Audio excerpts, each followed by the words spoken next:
บายดีบายดีวันนี้สิพาไปดูดปลาไปหาปลาธรรมชาติอยู่ห้วยอยู่ห้อง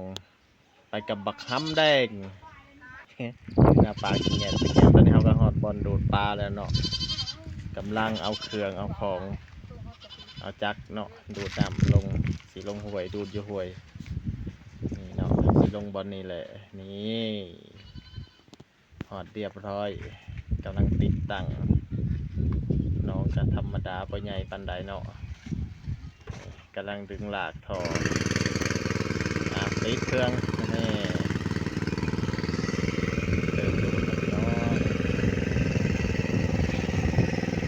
ผมบอกว่าอยู่กับไอ้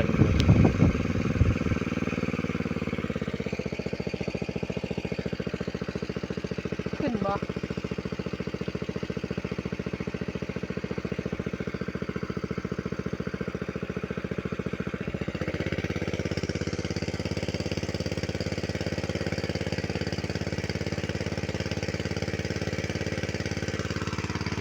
มาดูดมาจะขึ้นมาตังกองไว้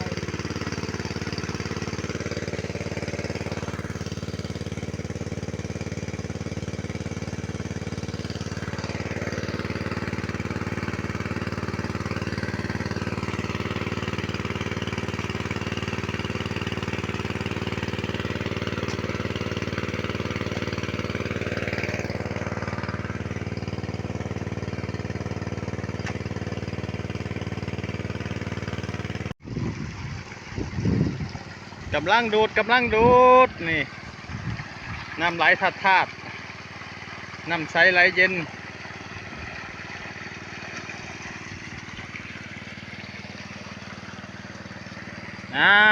นายตุกกี้กำลังเตรียมอุปกรณ์นี่เนาะสวอกสวิงนี่เนาะโอ้บกลงหลายเติบไปเด้อเบิ่งสิใส่เวลาจักชั่วโมงถึงสิบกนี่มีน้ำโอ้หกสมควรมีแต่สลามเนาะเบิ่งสิพาให้เบิ่งภาพรวมเนาะนี่กะสีบ่ใหญ่กะสิเป็นวังน้อยๆแต่สียาวๆหน่อยนึงเนาะแต่กระโคตรหกเลยมีแต่น้ำนี่แทบสิบ่เห็นน้ำเลย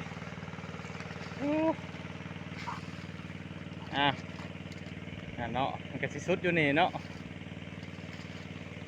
มีไม้ใหญ่ลมทับอยู่นี่น้ำตะคานี่ลงมาเลยเนาะมันยังปลาคือบอนอยู่นั่นปลาบอนอยู่นี่นี่มันกำลังลอยขึ้นนะท่านน่ะเอานะแม่ฮะเอาคือบ่เอาฮะท่านน่ะโอ้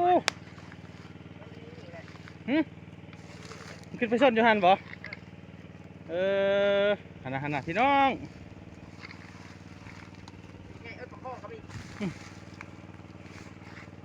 มาเบิ่งปลากำลังลอยขึ้นมาเนาะอุ้ยคือมาหาบนตันวะสิบ่เอายากบ่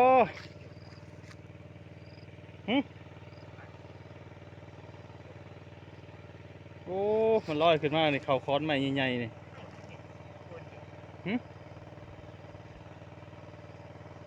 เอาจกมาตัน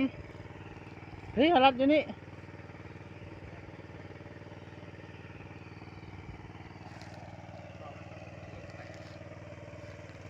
โอ้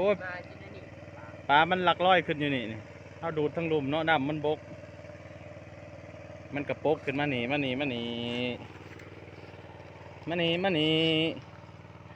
ันก็สิมาเข้าอยู่นี่ก็มีทหารยามอยู่ทหารย่ามโดนไหนวะแต่ปลามันกันหลักเข้าคือเก่ามันบ่ยานโอ้โคตรหกเลยโอ้มีอย่างนี้หรือนี่ฮะตาช่วงเขานั่งยืนมันตีตาเลยนะโอ้มันขันมานี่มาเลยเนาะ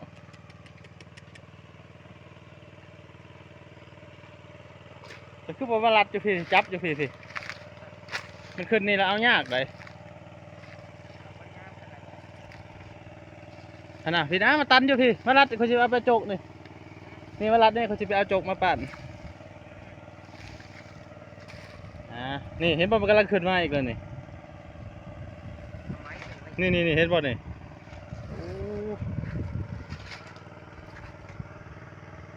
น้ำกำลังสิบกรัดนี่แหละเดี๋ยวไปเอาโจกมาปั่นไว้ก่อน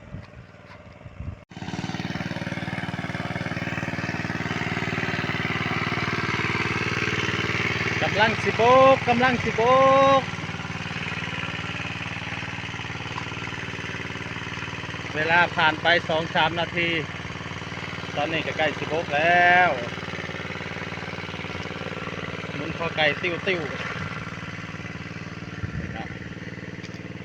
ถ้ายางเลาะเบิ่งคือสลามขึ้นมดเลยจากแป้นแล้วไปจุบค่าน้ำมูกน้ำมันอยู่บ่น้ำมันลิตร4-50เน่นยังลอยดอกแดกอยู่แถวนี้วะ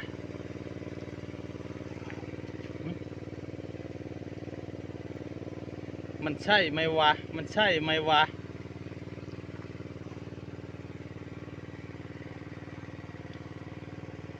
โอ้ทางเทิงในบกเลยเด้อเบิ่งพี่น้อง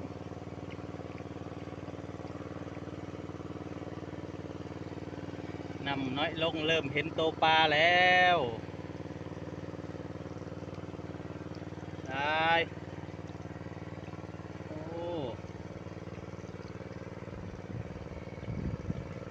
นี่มันคือปลาอีหยังเนาะโอ้คือตัวน้อยเถอะวะเห็นบ่พี่น้องเห็นบ่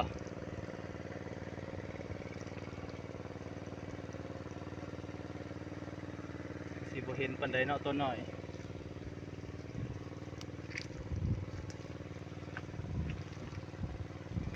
ตัวนี้กำลังบืนโอ้ปลาดุกนี่บืนเก่งเด้อ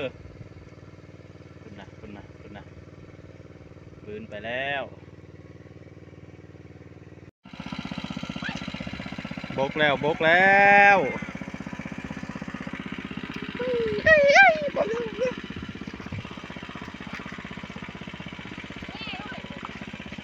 นี่มือสังหารปลาดุก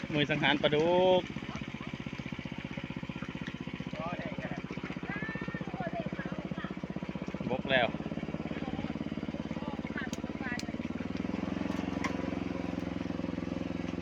กำลังเริ่มเก็บปลาเดี๋ยวนี้จะไปนะมารถ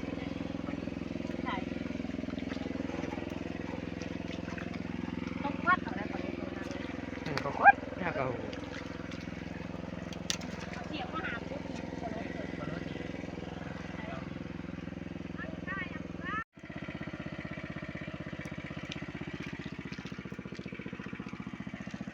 เอาน้ำก็ขึ้นเดินโดนแห้งบ่ได้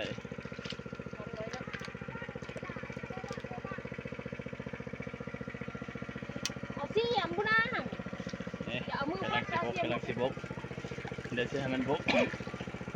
วันนี้จะเก็บคัก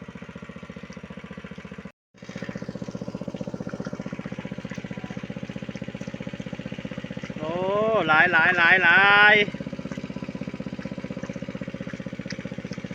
ันน่ะ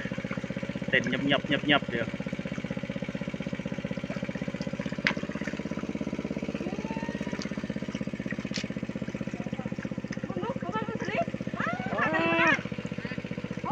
น้ำสิ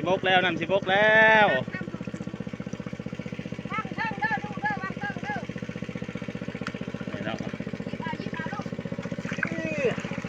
โอ้เซียนปลาดุกนี่ใส่สวิงแล้วบัดนี่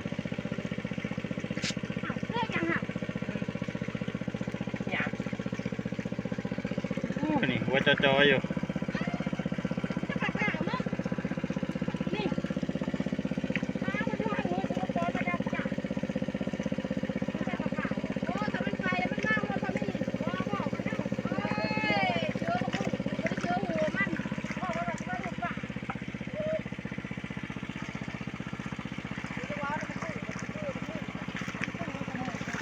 ว้าวคือมานแท้สวิงเจ้านี่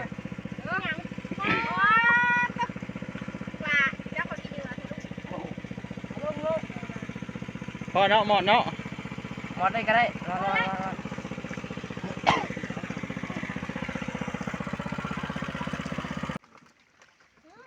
คักหลายคักหลายสอนมึงดูสอนมึงดู ปากกดนิ้วนะ เต็มสวิงเต็มสวิง คิดเลยเจ็บใช่ไหมเดี๋ยวยังปวดจะตายวิทองก็มาใหญ่ทองอยู่ในทอง โอ้ได้เครื่องกระถังเลยนี่คุ้มค่าคุ้มค่า โบเมื่อไรนี่หลายตัวเป็นไงเนาะลูกนี้จะเป็นปลาที่หน่อยทุกคน กระดุกน้อยกระดุกน้อย จบโต๊ะ เดี๋ยวหางมันนี่ ซ้อนจะเอาไม้ขี้ เอามือเคลียร์รถ บ่ยามันชี้ให้เราถ่ายบางคน รถไถอยู่ไสคือบริยินทำนอง เขายังไม่ลงมาหาแต่บางคนเอ้ยนี่ปลานี่นะโบจักได้ปลานี่คือนี่มันปลา